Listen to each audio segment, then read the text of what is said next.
Sir सुना आप अगली वीडियो इंटीग्रेशन पर बना रहे हैं। हाँ भाई बिल्कुल। लेकिन इंटीग्रेशन हमने पढ़ा बहुत था सर, लेकिन ये नहीं पता आज तक कि इसका यूज कहाँ होता है। क्यों चिंता करते हो, मैं हूं ना, मैं समझाऊंगा। अच्छा ये बताओ, क्या मान लो हमारे पास एक गेहूं का खेत है, क्या उसके अंदर हम गेहूं के पौधे गिन सकते हैं कितने हैं? पूरे खेत के? हाँ पूरे खेत के। क्यों मजाक कर रहे हो सर? अरे मजाक नहीं है, मैं बताता हूँ कैसे। बताओ सर कैसे। चलो देखते हैं। सभी बच्चों को मेरा राम राम। आई होप कि आपकी पढ़ाई जो है वो कंटिन्यू चल रही होगी। देखो हमने सिर्फ पढ़ाई के साथ ही कंसर्न रखना है, बाकी सारी चीजें अभी 1-2 साल के लिए आप भूल जाओ, अगर आप अपना फ्यूचर को बेटर बनाना चाहते हो तो। ठीक है। अभी पिछली क्लिप में आपने देखा कि हमारे पास एक प्रॉब्लम आई, उस प्रॉब्लम को हम मिनटों में सोल्व करेंगे। यस सही सुना, किसने? मिनटों में सोल्व करेंगे using the technique differentiation and integration. तो इस टेक्निक को अप्लाई करने से पहले आपको थोड़ा सा इंटीग्रेशन और डिफरेंशिएशन का बेसिक आना चाहिए। तो चलो देखते हैं। आज के हमारे टॉपिक का नाम है डिफरेंशिएशन एंड इंटीग्रेशन। नाम में क्या रखा है? अरे भाई बहुत कुछ रखा है नाम में। देखो कैसे। डिफरेंशिएशन, डिफरेंशिएशन को थोड़ा सा इंग्लिश में ट्रांसलेट करोगे तो इसका मतलब होता है डिफरेंशिएट, डिफरेंशिएट करना। और इंटीग्रेशन का मतलब होता है इंटीग्रेट कर देना। अरे सर ये क्या लिखवा रहे हो, इसी का शॉर्ट फॉर्म ही लिख दी। अरे नहीं रुको जरा, सब्र रखो। देखो डिफरेंशिएट का मतलब होता है अलग कर देना, डिफरेंशिएट कर देना मतलब अलग कर देना, अलग कर देना। ठीक है। और ऐसे ही इंटीग्रेट का मतलब है जोड़ देना, जोड़ देना। अब ये क्या है? देखो थोड़ा सा और रियल लाइफ एग्जांपल मैं आपको देता हूं। मान लो एक क्लास में n बच्चे हैं, एक क्लास है। ठीक है। यहाँ बोर्ड लगा है और टीचर जो है बच्चों को पढ़ा रहा है। ठीक है। उसको कुछ करना है, उसके लिए जितने भी बच्चे बैठे हैं उन सभी की फिंगर्स उसको काउंट करनी पड़ेगी। ठीक है। वो ये तो एक्सपेरिमेंट था जिसके लिए उसे सब बच्चों की फिंगर्स को काउंट करना पड़ गया। अब बताओ वो कैसे करेगा? क्या वो एक एक बच्चे के पास जाएगा कि हाँ बच्चे गिनाओ तुम्हारी फिंगर कितनी है? नहीं ना। वो क्या करेगा, वो एक बच्चे के अंदर फिंगर देख लेगा कितनी है। आप भी होते तो आप भी ऐसा ही करते। तो एक बच्चे के पास फिंगर होगी, अगर मैं सिर्फ हैंड की मिलाऊं तो वो होगी आपके पास 8। ठीक है। और उसके बाद वो टीचर क्या करेगा, वो टोटल बच्चे गिन लेगा। टोटल बच्चे मान लो पर बेंच 2 बच्चे बैठे हैं, तो टोटल बच्चे हो गए 18। तो जो टोटल फिंगर्स हो जाएंगी वो कितनी हो जाएंगी? Fingers is equal to 8 × 18, total 18 बच्चे हैं और पर बच्चा 8 फिंगर है। तो यहाँ से उसका कुछ आंसर आ जाएगा। ठीक है। देखो उसने क्या क्या नहीं किया, उसने एक एक करके बच्चे की फिंगर नहीं गिनी। सबसे पहले उसने एक ऐसी चीज ढूंढी, ऐसी चीज को अलग किया जो सभी बच्चों में क्या थी? कॉमन थी। जैसे सभी बच्चों में क्या चीज कॉमन है? 8। अब क्रिस वाला एग्जांपल मत लेना प्लीज, हम जनरल केस की बात कर रहे हैं। ठीक है। सभी बच्चों में 8 फिंगर जो है वो कॉमन थी। इस प्रोसेस को, इस अलग करने की प्रोसेस को ही हम बोलते हैं डिफरेंशिएशन। देखा आ गया ना नाम में ही, अलग कर देना। यानी एक ऐसी चीज को अलग कर देना, एक ऐसी चीज को अलग कर देना जो कि पूरे में क्या हो? कॉमन हो। ठीक है। ऐसे ही फिर उसने क्या किया, उन सभी बच्चों को, सभी बच्चों की फिंगर को जोड़ दिया। 18 बच्चे हैं, 18 को 8 बार जोड़, यानी 18 के 8 के साथ गुणा कर दी, तो उसके पास आ गई टोटल फिंगर्स। इस प्रोसेस को बोलते हैं इंटीग्रेशन। इंटीग्रेशन का मतलब जोड़ देना। ठीक। तो प्रॉब्लम को सोल्व करने के लिए हमने दो मेथड को अप्लाई किया। सबसे पहले हमने एक चीज, एक ऐसी चीज जो कि पूरे में कॉमन थी, उसको अलग कर दिया। इस प्रोसेस को बोलते हैं डिफरेंशिएट कर देना। और फिर उसने क्या करा, सभी फिंगर्स को जोड़ दिया। उसने एक एक करके नहीं, उसने ऐसे ही जोड़ा, मैथ अप्लाई करके। ये था हमारा डिफरेंशिएशन और इंटीग्रेशन। देखो कितना आसान है। बच्चे क्या करते हैं, डायरेक्ट इसकी मैथमेटिकल फॉर्म पढ़ते हैं, ये पता ही नहीं करते कि होता क्या है डिफरेंशिएशन और इंटीग्रेशन, रियल लाइफ में कैसे यूज करेंगे। तभी उनको वो टफ लगने लग जाएगा। ठीक है। फिजिक्स में या मैथ में या केमिस्ट्री में इसका क्या काम है? देखो फिजिक्स के अंदर हम किसी भी मटेरियल की प्रॉपर्टी पढ़ते हैं। अब मटेरियल जो है वो छोटे छोटे बहुत सारे पार्टिकल से मिलकर बना होता है। अब एक-एक पार्टिकल को तो हम बैठ के पढ़ेंगे नहीं, हम क्या करेंगे, एक पार्टिकल की प्रॉपर्टी को पढ़ लेंगे और उसको पूरे पे क्या कर देंगे, अप्लाई कर देंगे। तो वहां हम कौन सी प्रोसेस यूज करेंगे, डिफरेंशिएशन एंड इंटीग्रेशन। ठीक है, एक और एग्जांपल मैं आपको देता हूं। अब देखो, जैसे ये एक है मेरे पास, अगर मैं इसकी शेप पूछूं आपसे, वो कैसी आपको दिखाई दे रही है, थोड़ा सा आगे ले लेता हूँ। देखो, इसका बेस है सर्कल और कुछ हाइट है, यानी ये क्या है, एक क्या है, क्या है, सिलेंडर। यस, ये है एक सिलेंडर। अब कोई पूछ ले कि बताओ इसका वॉल्यूम क्या है, यानी ये कितनी जगह घेरे हुए है, कैसे पता करोगे। देखो, वैसे तो आपको फॉर्मूला पता है, लेकिन जनरली कैसे करेंगे, जब सबसे पहले कैसे किया होगा, हमने क्या किया, इसके टुकड़े कर दिए, एक जैसे टुकड़े। एक जैसे टुकड़े कैसे करूंगा, देखो, ये एक प्लेट, ये दूसरी प्लेट, ये तीसरी, ये सारी हमने इसके एक जैसे टुकड़े कर दिए। अब क्या करो, इसका मान लो ये 1 यूनिट है, इसका एरिया निकालो, उसके एरिया को इसकी लेंथ के साथ मल्टीप्लाई कर दो, कितनी है ये, क्योंकि एक की जो मोटाई है वो 1 है, तो जितनी ये प्लेट है उसके साथ इसके एरिया को मल्टीप्लाई कर दो, आपकी वॉल्यूम आ जाएगी। देखो, आपको आई थिंक समझ में नहीं आया होगा, मुझे पता है। जब हम इंटीग्रेशन और डिफरेंशिएशन की मैथमेटिकल फॉर्म को पढ़ लेंगे, तब मैं आपको बताऊंगा कि कैसे मैंने इस एग्जांपल को सोल्व किया है, कैसे हम किसी भी सिलेंडर की वॉल्यूम को ऐसे निकाल सकते हैं using the differentiation and integration. अब डायरेक्ट चलते हैं, थ्योरी में आपने बहुत देख लिया, अब चलते हैं हमारे फील्ड वर्क की तरफ और देखते हैं कि कैसे हमने उनको काउंट किया। हमारे प्रोजेक्ट को पूरा करने के लिए हम निकल पड़े अपने सफर पर। हमें तलाश थी एक ऐसे खेत की जो अब तक कटा ना हो, लेकिन चारों तरफ देखने के बाद भी हमें कोई ऐसा खेत नहीं मिला जो कि ना कटा हो। ये मंजर देखकर हम निराश होने वाले थे कि फाइनली हमें हमारी मंजिल मिल चुकी थी। हम फटाफट खेत के अंदर पहुंचे और सबसे पहले हमने खेत की लंबाई और चौड़ाई को मेजर किया। अरे चिंता मत करो, इसके साथ मेजर नहीं किया, हमारे पास बड़ा वाला मेजरिंग टेप था। इसके बाद हमने 1 बाय 1 स्क्वायर फीट का एक स्क्वायर ड्रा किया और देखा कि उसके अंदर गेहूं के कितने पौधे हैं। ऐसे करके हमने 3 रीडिंग ली ताकि हमारा जो एरर है वो कम से कम आए। रीडिंग लेने के बाद हम चल पड़े हमारे ऑफिस की तरफ। अब मैं आपको दिखाता हूँ कि कैसे हमने उसको कैलकुलेट किया। ये था हमारा वो रेक्टेंगल टाइप का खेत जिसकी लेंथ थी 35.5 फीट और इसकी ब्रेड थी 48.7। ठीक है, इसके अंदर हमने क्या किया था, 1x1 का एक स्क्वायर बनाया था और वहां पे गेहूं के प्लांट गिने थे। सबसे पहले मैं इस खेत का एरिया निकाल लेता हूँ। वो एरिया मेरा आया 1728.85 square feet, length into breadth. ठीक है, उसके बाद देखते हैं कि इस पूरे खेत के अंदर वो जो हमने स्क्वायर बनाए थे, ऐसे ऐसे कितने स्क्वायर बन जाएंगे। तो उसके लिए क्या करो, एरिया को स्क्वायर के एरिया से डिवाइड करो, और स्क्वायर का एरिया था 1, तो इसको 1 से डिवाइड करने के बाद यही आ जाएगा। यानी उस खेत के अंदर अगर मैं ये ऐसे ऐसे स्क्वायर बनाने लग जाऊं तो वो कितने आएंगे, 1728.85। ठीक है, ये तो यहाँ तक सिंपल था। उसके बाद हमने क्या किया था, उस स्क्वायर के अंदर गेहूं के पौधे गिने थे। गेहूं के पौधे के लिए हमने 3 रीडिंग ली। पहली रीडिंग 48, दूसरी में आए 53 और तीसरी में आए 46। ऐसा क्यों किया, ताकि हमारा एरर कम हो, ये मैंने पहले ही बता दिया है। चलो, फिर इसकी एवरेज ले ली, एवरेज आई मेरी 49। अब ये प्लांट्स हैं 1 स्क्वायर फीट में और टोटल एरिया कितना है हमारे पास, 1728.85। तो यहाँ से मेरा टोटल आ जाएगा, उस पूरे खेत के अंदर थे 84,714 प्लांट्स नियरली। तो आप 80 से 90,000 के बीच में मान सकते हो। तो देखा कैसे इंटीग्रेशन और डिफरेंशिएशन की हेल्प से हमने विद इन फ्यू मिनट्स आप बोल सकते हो इस पूरे खेत के गेहूं के पौधों को गिन लिया।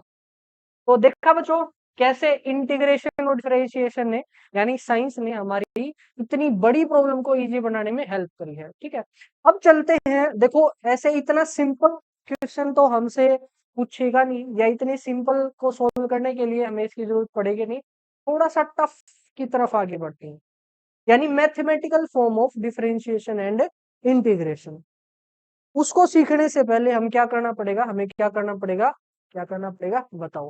अच्छा, सबसे पहले जो हमने प्रॉब्लम सोल्व करी उसके अंदर देखा एक खेत था, खेत का हमने क्या करा, सबसे पहले एक टुकड़ा कर दिया छोटा सा, वो यूनिफॉर्म टुकड़ा कर दिया, यानी उसको हमने कर दिया डिफरेंशिएट, और फिर उन छोटे छोटे टुकड़ों को हमने जोड़ दिया, और वो क्या हो गया हमारा, इंटीग्रेशन। ठीक है, कुछ डेफिनेशंस है उससे पहले, जैसे आपने सुना होगा कांस्टेंट। कांस्टेंट कांस्टेंट क्या है? मैथ के वो नंबर्स जिनकी वैल्यू फिक्स है उनको क्या बोलेंगे हम? कांस्टेंट। जैसे 1, 5, 7, इनको कहीं भी रखो, इनकी वैल्यू क्या रहेगी? फिक्स रहेगी। और जैसे आपने ले लिया पाई ले लिया, ये ऐसे नंबर है जिनकी वैल्यू फिक्स है, तो उनको हमने क्या नाम दिया है? कांस्टेंट। दूसरा हम मानते हैं वेरिएबल। वेरिएबल्स वेरिएबल्स क्या हो गए? मैथ में हमने माना होगा x y z p q r, ये सब क्या है? वेरिएबल, यानी इनकी वैल्यू फिक्स नहीं होती, ये कोई भी वैल्यू को अटेन कर सकते हैं। ठीक है। अब थर्ड जो चीज आ गई उसको हम बोलेंगे डिपेंडेंट वेरिएबल्स।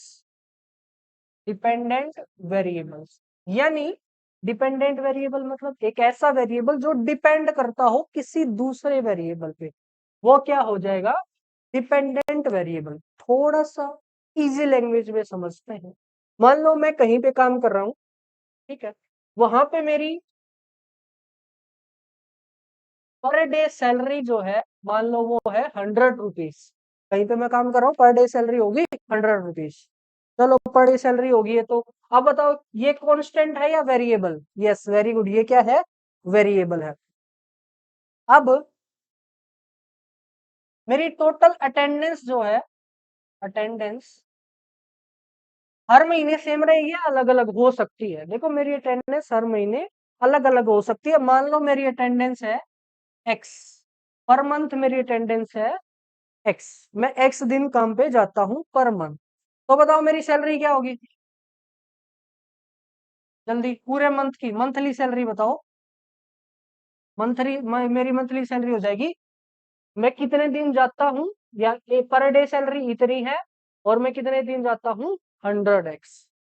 तो यहाँ पे तीनों चीज का हमने एग्जांपल देख लिया। ये है कांस्टेंट जो कि फिक्स है, ठीक है। दूसरा है मेरी अटेंडेंस जो कि है वेरिएबल, यानी ये वेरी कर सकती है।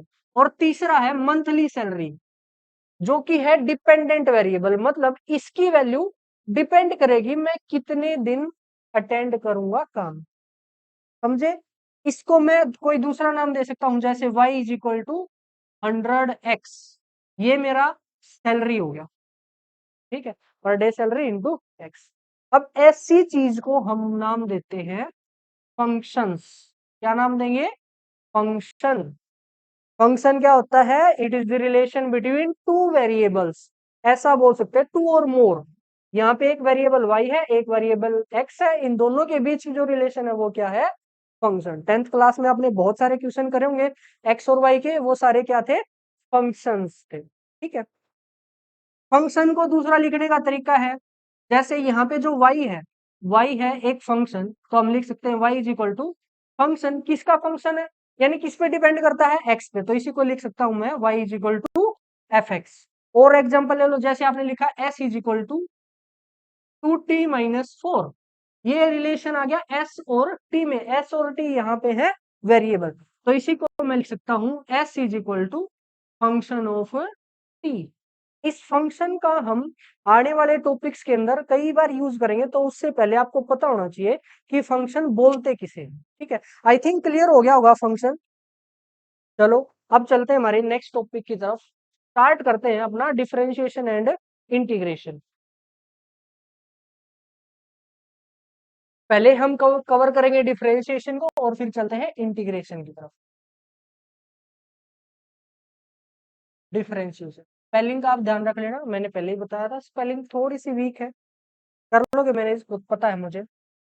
अच्छा, सबसे पहले तो डिफरेंशिएशन का दूसरा नाम डेरिवेटिव भी हो सकता है। डेरिवेटिव, तो या तो डिफरेंशिएशन आ जाए या डेरिवेटिव आ जाए, आपने डरना नहीं है, ठीक है। दूसरा, इसका जो सिंबल है,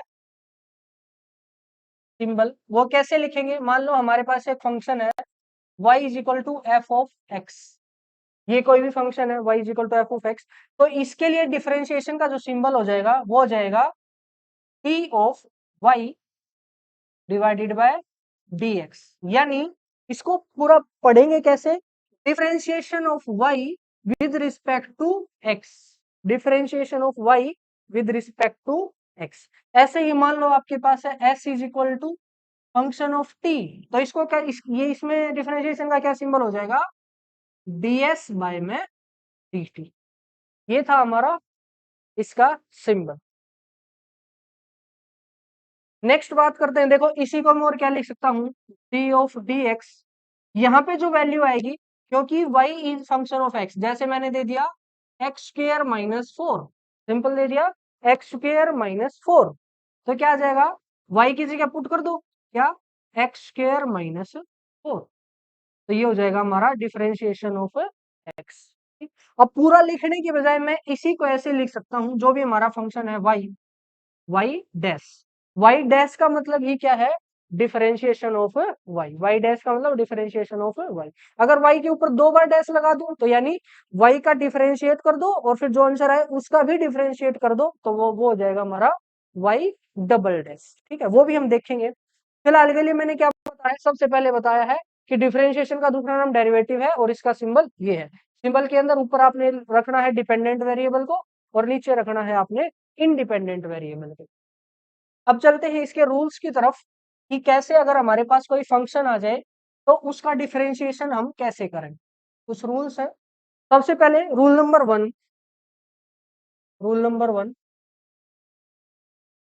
वन ये कहता है कि x की पावर n को अगर आप डिफरेंशिएट करोगे,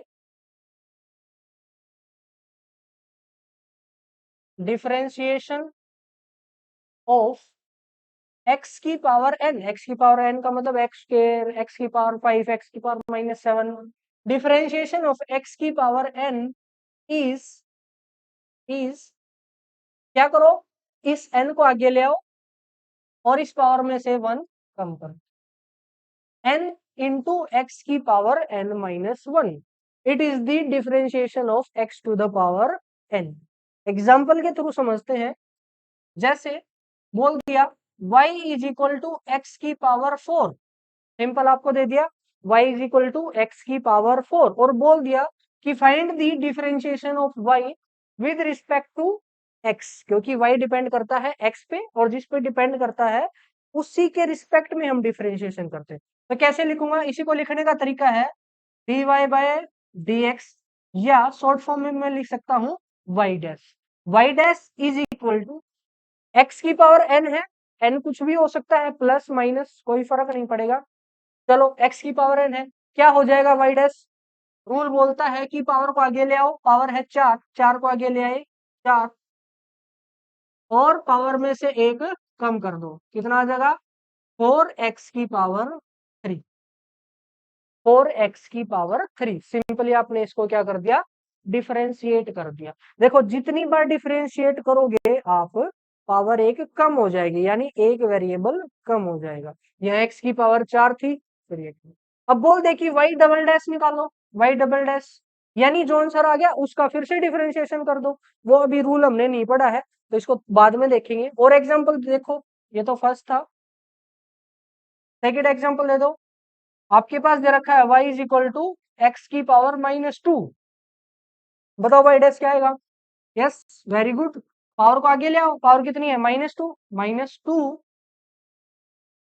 आगे x की पावर -2 -1, पावर में से एक और कम कर दो, कितना आंसर आ जाएगा -2x की पावर -3। ठीक है, ये सिंपल आपका हो गया differentiation of y is equal to x की power -2 with respect to x। ठीक है, और एग्जांपल देखो, एग्जांपल नंबर 3 आपको दे दिया y is equal to 1 by में x की पावर 4, 1 बाय x की पावर 4 आपको दे दिया, तो आप क्या करो, देखो जब भी ऐसा केस आ जाए ट्राई करो x की पावर को ऊपर ले जाने को, क्योंकि अगर ऐसा है इसको सोल्व करना है तो अलग रूल लगेगा, अगर नीचे ही रखना है तो आप क्या करो, इसको ऊपर ले जाओ, ऊपर लेके गए पावर किस में हो जाएगी -1, आपका आंसर आ जाएगा x की पावर -4। अब बताओ, अब तो सिंपल हो गया, क्या आएगा बताओ, minus y dash is equal to -4 आगे और x की पावर -4 -1, यानी आपका आंसर आ गया -4 x की पावर -5। यस, आप सीख चुके हो डिफरेंशिएशन के। ऐसे ही एक और एग्जांपल करते हैं, नंबर 4 आपको दे दिया या अब थोड़ा सा बदल लेते हैं, आपको दे दिया s is equal to root t. डर गए हो गए? ना ना डरना मना है, क्योंकि करो सोल्व। बताओ पहली बात तो सिंबल क्या आएगा, ds बाय में dt, ds बाय में dt। वैसे d, चलो उसके बाद में देखते हैं। t की पावर बताओ कितनी है यहाँ पे, रूट का मतलब होता है t की पावर है यहाँ पे 1 बाय में 2, अंडर रूट का मतलब होता है पावर 1 बाय 2। कर दो, t की पावर कितनी है 1 बाय में 2। अब बताओ रूल क्या है, 1 बाय 2 का आगे ले आओ, 1 बाय 2 में से कम कर दो। 1 बाय 2 को आप आगे ले आए और इसमें से 1 कर दोगे तो कितना आ जाएगा, 1 minus 1 by 2, sorry 1 by 2 minus 1, 1 by 2 minus 1, बताओ कितना आ गया, 1 by 2 t to the power minus 1 by 2। देखो इसको सोल्व करोगे कैसे, 1 बाय 2 माइनस 1, आपने एलसीएम लिया, एलसीएम आया आपका 2, यहाँ पे तो ये और फिर इसकी मल्टीप्लाई 2 के साथ, तो 1 माइनस 2 माइनस 1 बाय 2 यहाँ पे आ गया। अगर आपका यहाँ आंसर मैच नहीं हो रहा तो क्या करो, देखो टी की पावर 1 बाय 2 को नीचे ले जाओ, क्या आ जाएगा 1 बाय 2 टी की पावर 1 बाय 2, पावर प्लस हो जाएगी जैसे आप इसको नीचे लेके जाओगे, और टी की पावर 1 बाय 2 को मैं लिख सकता हूँ 1 बाय 2 रूट टी। ये आ गया आपका एग्जैक्ट डिफरेंशिएशन किसका, अगर आपके पास है s is equal to root t. अब एक दो एग्जांपल और कर लेते हैं, इसमें स्क्रीनशॉट लेना है तो ले लो, और एग्जांपल देखो, अगर मान लो आपके पास है y is equal to 1 by में क्यूब रूट x, 1 बाय में क्यूब रूट x। अब ये क्या है, देखो यहाँ पे नीचे लिख रखा है ये छोटा सा, उसका मतलब देखो स्क्वायर के अंदर अंडर रूट के अंदर यहाँ पे लिखा होता है 2। अब बार बार हम उसको नहीं लिखते क्योंकि हमें पता है वहां पे अगर कुछ नहीं लिखा तो है 2। अब अगर लिख जाए इसका मतलब क्या है, यहाँ पे है 1 बाय में x की पावर 1 बाय 3, क्योंकि स्क्वायर रूट का मतलब था 1 बाय 2, तो क्यूब रूट का मतलब हो जाएगा 1 बाय 3, सॉरी 1 बाय 3। ऐसी पावर यहाँ पे 5 लिखा हो तो उसका मतलब हो जाएगा x की पावर 1 बाय 5। अब क्या करो, इसको ऊपर ले जाओ, क्या आ जाएगा x की पावर माइनस 1 बाय 3। ये तो आपने सिंपल कर दिया इसको। अब क्या करो, अब क्या करो, बताओ बताओ बताओ क्या करोगे, पावर आगे y डैश के लिए पावर आगे माइनस 1 बाय 3 आगे, और x की पावर माइनस 1 बाय 3 माइनस 1, कितना आ जाएगा माइनस 1 बाय 3 माइनस 1, 3 एलसीएम, ठीक है, यहाँ पे तो माइनस 1 ही आएगा, यहाँ माइनस आएगा, यहाँ आ जाएगा 3, यानी माइनस 4 बाय में 3। तो इसका आंसर आ गया आपका माइनस 1 बाय 3 एक्स की पावर माइनस 4 बाय में 3। दिस इज द डिफरेंशिएशन या derivative of y is equal to 1 by cube root x। ठीक है, ये था हमारा रूल नंबर 1। ऐसे ऐसे 2-3 रूल हैं सिंपल सिंपल से, उनको पढ़ेंगे और आपको डिफरेंशिएशन जो है वो पूरा आ जाएगा। चलते हैं रूल नंबर 2 की तरफ। एग्जाम्पल सभी में ऐसे होंगे बिल्कुल सिंपल सिंपल से। रूल नंबर 2 कहता है, रूल नंबर 2 के differentiation of a x to the power n, एक बार सुन लो, a x to the power n is equal to a into n x to the power n minus 1। Confuse नहीं होना, सुन लो एक बार। ये कहता है कि अगर आपके पास x की पावर n है, multiply with some constant, here a is any constant, a क्या है, a की वैल्यू है कांस्टेंट, तो क्या होगा देखो, एग्जांपल देखो इसका, एग्जांपल जैसे मैंने लिख दिया y is equal to 5x की पावर 3, ये एग्जांपल होगा। ठीक है, कोई भी कांस्टेंट मल्टीप्लाई विद x की पावर n, वहां देखने से आपको थोड़ा कंफ्यूजन सा लग रहा होगा। जब हमने इसका डिफरेंशिएशन करना है तो क्या करो, जो भी कांस्टेंट है उसको भी बाहर रख लो। आपने कांस्टेंट ऐसे का ऐसा रखा, और जो बच गया x की पावर n उसका डिफरेंशिएशन कर दो। उसका डिफरेंशिएशन क्या है, पावर को आगे ले आओ, और ये मल्टीप्लाई में है तो मल्टीप्लाई, पावर आगे और x की पावर 1 कम, तो कितना आ जाएगा 15x स्क्वायर। बस इतना सिंपल सा था रूल नंबर 2। और एग्जांपल करते हैं, ये था हमारा एग्जांपल नंबर 1। एग्जांपल नंबर 2 देखो, एग्जांपल नंबर 2 हम लिखते हैं y is equal to 7x की पावर -4। फटाफट करके बताओ कितना आएगा। चलो मैं भी करता हूँ। y dash is equal to 7 को ऐसे का ऐसे रखो, पावर आगे ले जाओ, पावर कितनी है -4 आगे ले गए, और x की पावर -4 -1, तो आपका आंसर आ जाएगा यहाँ से 7 और 4 की multiplication 28 with minus sine into x की पावर -4 -1 -5। ठीक है, ये आपका करेक्ट आंसर हो गया। एक और एग्जांपल लेते हैं, एग्जांपल नंबर 3। हमारे पास है y is equal to 7 by में x की पावर 6। बताओ आंसर क्या आएगा, इसका डिफरेंशिएशन करो, क्या आएगा y dash is equal to, बताओ पहले तो आप क्या करोगे, x की पावर 6 को ऊपर लेके जाओगे, लेके जाओ, कितना हो जाएगा 7x की पावर -6 ले गए ना। ठीक है, उसके बाद सॉरी ये y आएगा, y डैश अब निकालेंगे, y dash is equal to power को आगे, अगर पावर जैसे ही आगे लगाओगे ये कितना बन जाएगा -42, और x की पावर -7 हो जाएगा, क्योंकि -6 -1 इज इक्वल टू -7। ठीक है, और एग्जांपल देखो, ये एग्जांपल से ही समझ में आएगा आपका प्रॉपर, इसलिए जितने ज्यादा एग्जांपल हो उसके उतने ज्यादा एग्जांपल करो। और मैंने लिख दिया y is equal to 3x root x। अरे ये क्या कर दिया 3x रूट x।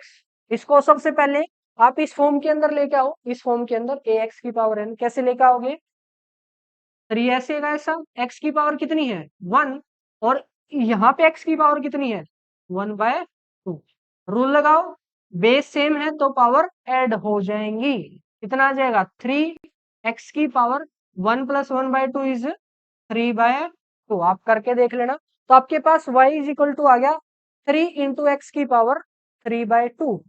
कर दो simple, y dash is equal to 3/2 आगे 3 इंटू 3/2 एक्स की पावर 3/2 माइनस, ठीक है चलो कितना आ जाएगा 9/2, 9/2 यहाँ से x की पावर 3/2 -1 इज x की पावर 1/2, और x की पावर 1/2 का मैं लिख सकता हूँ √x। ठीक है, देखो डिफरेंशिएशन कितनी बार कर लो पावर आपकी एक कम हो जाएगी। जैसे यहाँ पे पावर थी 3/2, यहाँ पे पावर होगी 1/2। ठीक है, इसको मैं एक और एग्जांपल के थ्रू आपको समझाऊंगा। इस बात को अभी के लिए याद रखो कि जब भी आप डिफरेंशिएट करोगे आपकी पावर एक कम हो जाएगी। अब चलते हैं हमारे रूल नंबर 3 की तरफ। देखो रूल नंबर 3 हमारा कहता है कि differentiation of any constant is 0। यानी अगर कोई कांस्टेंट है और कोई बोल दे कि इसका डिफरेंशिएशन कर दो, तो वो कितना हो जाएगा ऑटोमेटिक 0। जैसे हमारे पास है y is equal to 5x -100, और बोल दिया कि y डैश निकालो, यानी y का डिफरेंशिएशन कर दो विद रिस्पेक्ट, देखो मैं y डैश लिख रहा हूं, इसका मतलब है dy/dx।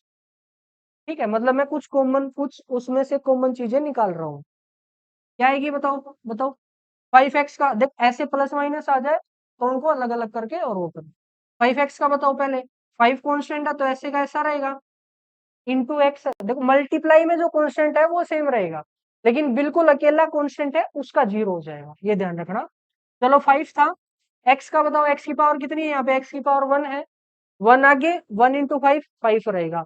अच्छा, अब x की पावर 1 - 1 0, x की पावर 0 इज 1, तो इसका आंसर आ जाएगा 5।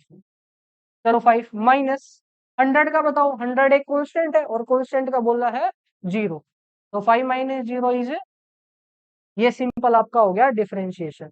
और एग्जांपल करते हैं, ये एग्जांपल 1 था आपका। एग्जांपल नंबर 2 पे आ जाओ। एग्जांपल नंबर 2 हमने बोल दिया y is equal to 5x की power 4 minus 7/x square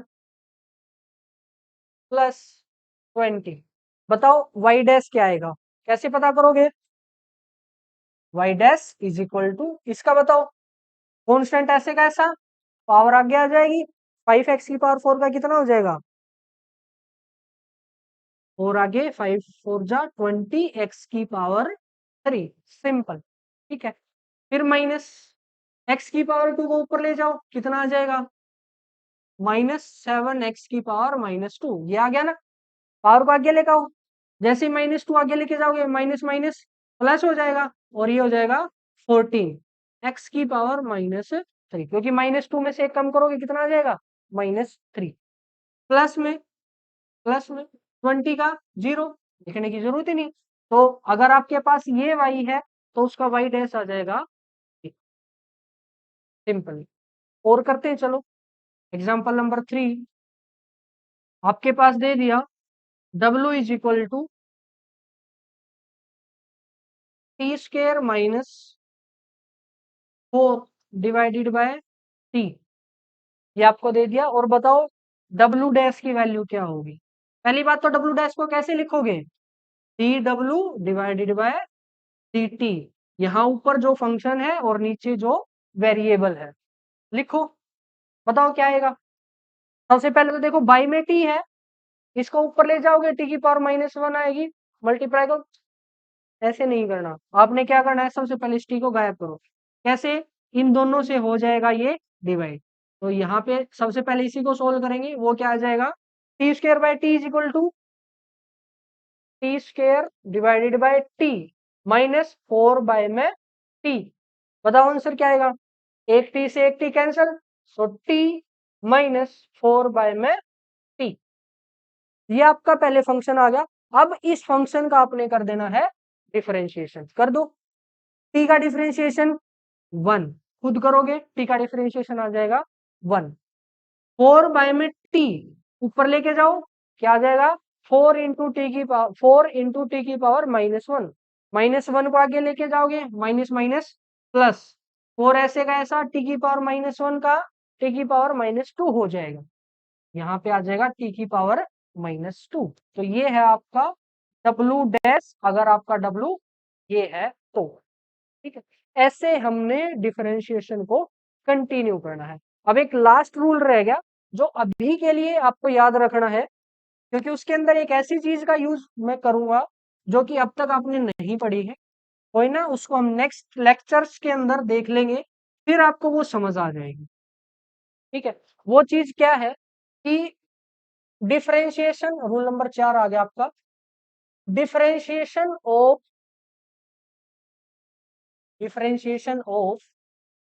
log x और ln x।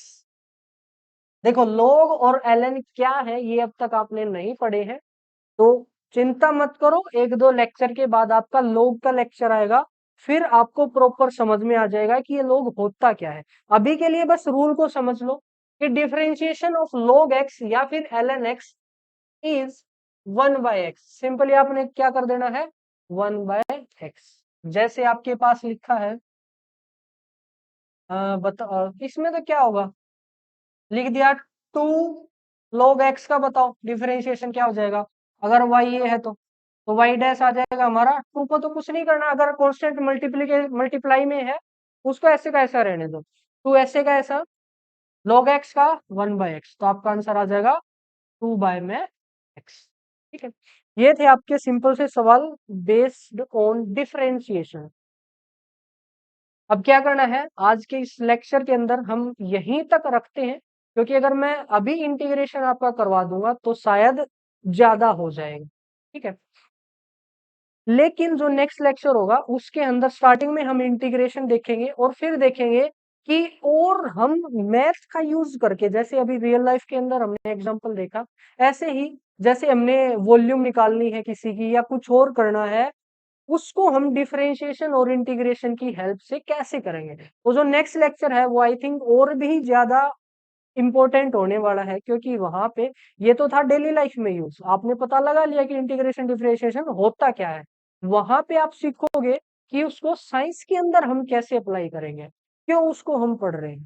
ठीक है, तो इसीलिए इस लेक्चर के नोट्स आप कंप्लीट करो, इसके बाद मैं आपको क्वेश्चन देता हूँ ऐसे ही लास्ट में, आपने उस क्वेश्चन को सोल्व करना है, भेजना है। अगर कोई क्वेश्चन नहीं आता है तो आप हमें मैसेज कर सकते हैं, मेरा नंबर भी है, और आप कमेंट के अंदर भी लिख सकते हो, आपका क्वेश्चन को जरूर सोल्व किया जाएगा। ठीक है, तो बने रहिए, चैनल को सब्सक्राइब कर दो। और इस वीडियो को बनाने में आई थिंक बहुत मेहनत लगी है। आपको पूरे यूट्यूब पे इस टाइप की वीडियो नहीं मिलेगी जहाँ पे रियल लाइफ के अंदर डिफरेंशिएशन और इंटीग्रेशन को आपको बताया जाएगा। ठीक है, तो मेरी इस मेहनत को, मेरी क्या पूरी टीम की मेहनत थी, छोटा भाई बड़ा भाई सभी इसमें लगे हुए थे शूट करने में और वगैरह। तो हमारी मेहनत को आप अ, वो कर सकते हो, क्या बोलते हैं उसे, क्या मेहनत का वो क्या मिलती है, मेहनत का दान आप दे सकते हो। कैसे? आप वीडियो को लाइक करें, शेयर करें, सब्सक्राइब करें। देखो, अपने फ्रेंड्स को जरूर आपने शेयर करना है। और ये जरूरी नहीं है कि कोई अभी बच्चा 11th या 12th में आईआईटी की तैयारी कर रहा है सिर्फ वही है इस वीडियो को देख सकता है। कोई भी बच्चा, क्योंकि इसमें तो हम डेली लाइफ के बारे में बात कर रहे हैं, कोई भी बच्चा इस वीडियो को देख सकता है। ठीक है, आई थिंक थोड़ा सा लंबा स्पीच हो गया मुझे लगता है, मैं थोड़ा सा इंट्रोवर्ट टाइप हूँ, इतना बोल गया यही बहुत बड़ी बात है। धीरे धीरे मैं भी सीख रहा हूँ, देख रहे होगे आप, बोलने में कुछ गलतियां हो रही होंगी मेरे से, लेकिन सीख रहा हूँ, थोड़ी दिन बाद नहीं होंगी। और दूसरी बात, एक और बात आप सभी को बतानी थी, इस चैनल पे मैं कोशिश करूंगा पूरा 11th का जितना भी सिलेबस है, एटलीस्ट मैं इसका फिजिक्स और केमिस्ट्री का, उसकी आईआईटी नीट लेवल तक की वीडियोस मैं इस चैनल पे डालूं। तो आप इसी चैनल को सब्सक्राइब कर सकते हो। और अगर आपने उसकी भी तैयारी नहीं करनी है, सीख भी लोगे आप, तो मैं गारंटी देता हूँ कभी भी कोई भी कॉम्पिटिटिव एग्जाम आपसे नहीं रहेगा। मतलब आप सभी एग्जाम को क्लियर कर दोगे, क्योंकि मैंने सीखा है कि कैसे किसी भी एग्जाम को प्रोसीड करते हैं, क्या क्या चीजें आपके दिमाग में रहनी चाहिए किसी भी एग्जाम को क्लियर करने के लिए। तो मेरा एक्सपीरियंस और आपकी मेहनत, ठीक है, ये दोनों जब मिल जाएंगे तो आपका सिलेक्शन पक्का है। ठीक है, तो मिलते हैं नेक्स्ट वीडियो में जहां पे हम जिक्र करेंगे इंटीग्रेशन का। ठीक है, और हो सकता है डिफरेंशिएशन के कुछ और एग्जांपल मैं आपको बता दूं। तो मिलते हैं अब डायरेक्ट नेक्स्ट वीडियो में। राम राम।